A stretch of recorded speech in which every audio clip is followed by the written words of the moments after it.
Hey guys, it's Gracie, aka Marvelous Books, and today I'm doing my sort of late April wrap-up. I read 9 books in April, and I'm going to tell you about them right now. So the first book I read was Romeo and Juliet by William Shakespeare, which I read for school. I gave it 3.5 stars.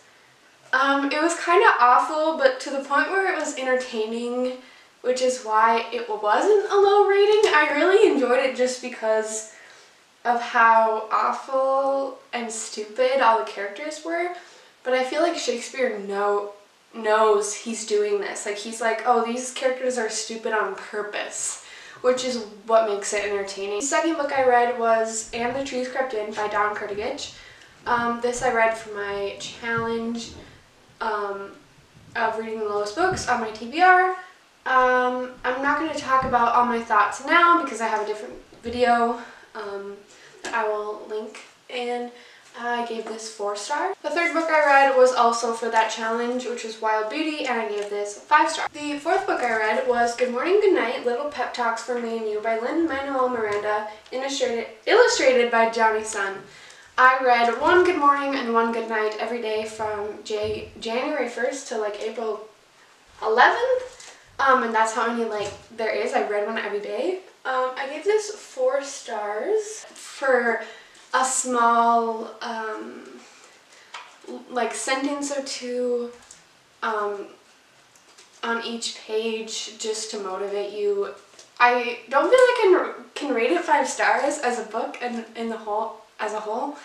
I don't know, I just felt like 4 stars was good for it. Next I read Defy Me by Tahereh Mafi, which I gave 5 stars. I actually really enjoyed this one.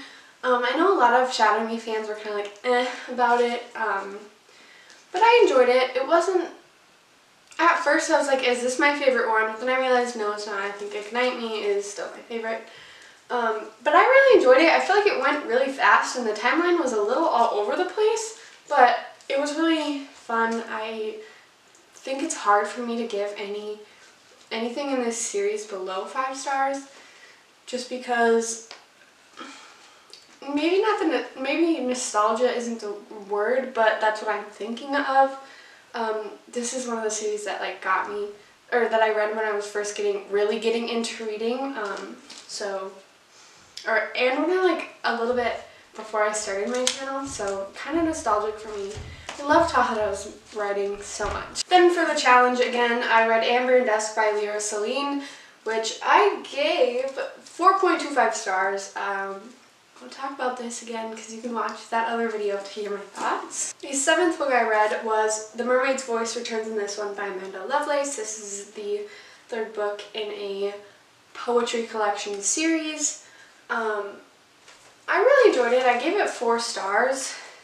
But the messages were great as always. It wasn't my favorite of hers. I think the first one in the series was my favorite. But I really liked all the references to fairy tales and things like that.